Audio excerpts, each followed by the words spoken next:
The Cursed Diary. The village of Black Hollow.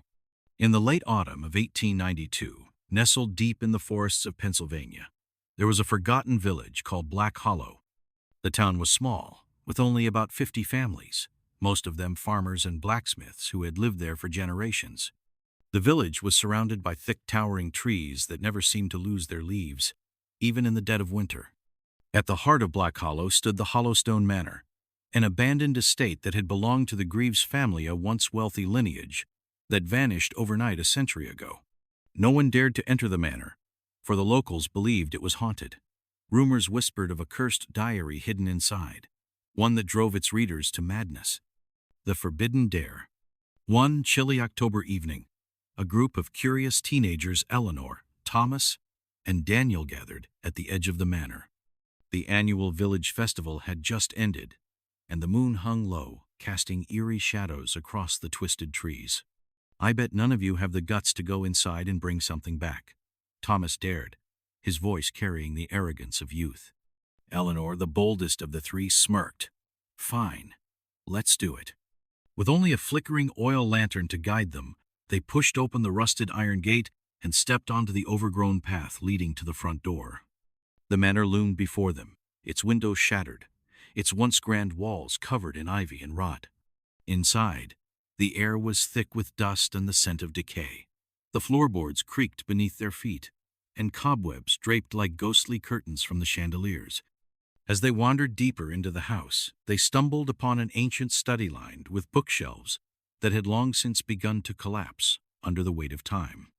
It was there, in the middle of a rotting wooden desk, that Eleanor found it, a leather-bound diary, its cover blackened as if it had been burned. The pages were yellowed and brittle, filled with hurried, jagged handwriting. Daniel leaned over her shoulder and read the first line aloud. "To those who find this book, my soul is already lost. Leave now or share my fate." The wind outside howled, rattling the cracked windows. A strange chill slithered through the room. The diary's curse. Ignoring the warning, Eleanor turned the page. More frantic writing covered the pages, detailing the final days of Jonathan Greaves, the last known heir of the manor.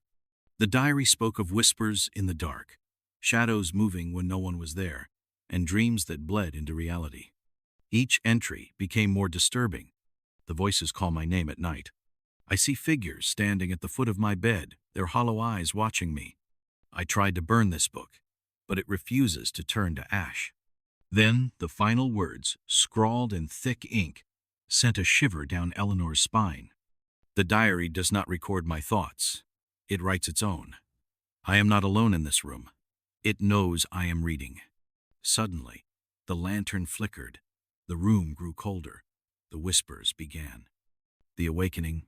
The three friends turned to flee, but the door to the study slammed shut on its own. The walls groaned and the bookshelves trembled as if something unseen was moving within them. The whispers grew louder, forming words. "You should not have read it." The diary in Eleanor's hands flipped its own pages violently, ink spreading across the paper as new words appeared before their eyes. "One of you must stay." Daniel screamed as his shadow elongated unnaturally, stretching across the walls, twisting and writhing like a living creature. His body convulsed, and his eyes turned pure black. "Run!" Eleanor shrieked, dragging Thomas toward the door. But Daniel stood motionless, his lips moving silently, as though he were listening to something unseen. Then, with an inhuman grin, he whispered, "It's too late."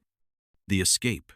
Eleanor and Thomas shoved the door open and bolted down the hallway. The house shifted around them, doors appearing where none had been before, corridors twisting impossibly. Their frantic footsteps echoed, swallowed by the oppressive darkness creeping in from all sides. They reached the front door just as an unseen force pulled Daniel into the abyss. His scream was cut off abruptly. As Eleanor and Thomas tumbled outside, the manor groaned one last time, then fell silent. The night was still. The house stood unchanged, as if nothing had happened. But Daniel was gone. The aftermath.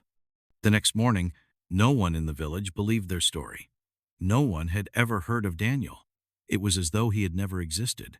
But that night, when Eleanor lay awake in bed, she heard it. A whisper from the shadows. Keep reading. And there, on her nightstand, was the diary. The same one she had left behind in the manor, its pages still flipping on their own. The final entry had changed. It now read. The final entry had changed. It now read, "One has been taken. Another must replace him soon." The curse was not over, and Eleanor knew she was next.